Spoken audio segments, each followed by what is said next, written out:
ఈరోజు పెద్ద ఎత్తున బోనాల పండుగ జరుగుతుంది. నేను అక్కడికి వెళ్ళాలి. సిబ్బందిని కరెక్ట్గా ఉండండి. సిబ్బంది అందరూ అక్కడికి వెళ్ళి జాగ్రత్తగా అందరికీ సెక్యూరిటీగా ఉండండి అని అయితే చెప్పి మైసమ్మ అయితే అందరినీ పంపిస్తూ ఉంటుంది. ఇక బోనాల పండుగకి అయితే అందరూ సిద్ధంగా అవుతూ ఉంటారు. ఇక మాలిని వాళ్ళు కూడా వాళ్ళ ఇంట్లో బోనాల పండుగ అయితే జరుపుతూ ఉంటారు. ఇక బోనాల పండుగ సందర్భంగా నేను ఒక పెద్ద వ్యక్తిని అరెస్ట్ చేయబోతున్నాను.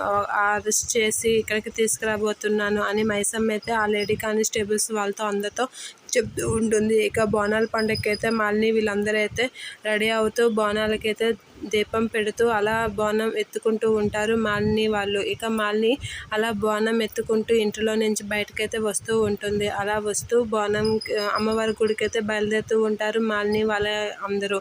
ఇక మళ్ళీ వాళ్ళు కూడా బోనం ఎత్తుకుంటూ అక్కడి నుంచే మైసమ్మ అయితే పోలీస్ స్టేషన్ నుంచి అయితే బోనాల పండుగ దగ్గరికి అయితే వస్తూ ఉంటుంది. ఇక మళ్ళీ వాళ్ళు కూడా బోనాలు ఎత్తుకొని మైసమ్మ గుడి దగ్గరికి అయితే వాళ్ళ అమ్మకి బోనం ఎత్తి గౌతమ్ మళ్ళీ వీళ్ళందరూ అయితే బయలుదేరి వస్తూ ఉంటారు. అలా బోనాల పండుగకి చాలా అంగరంగ వైభవంగా జరుపుతూ ఉంటారు. ఇక అలా జరుపుకుంటూ అందరూ అమ్మవారి గుడికి అయితే వస్తూ ఉంటారు బోనాలు పట్టుకొని. ఇక వసుంధర వీళ్ళందరూ అయితే చాలా హ్యాపీగా ఉంటారు. మళ్ళీ కూడా చాలా హ్యాపీగా బోనాల పండుగకి బోనం పట్టుకొని అయితే వస్తూ ఉంటారు. ఇక మైసమ్మ అయితే చాలా కోపంతో బోనాల పండుగ దగ్గరికి వస్తూ ఉంటుంది.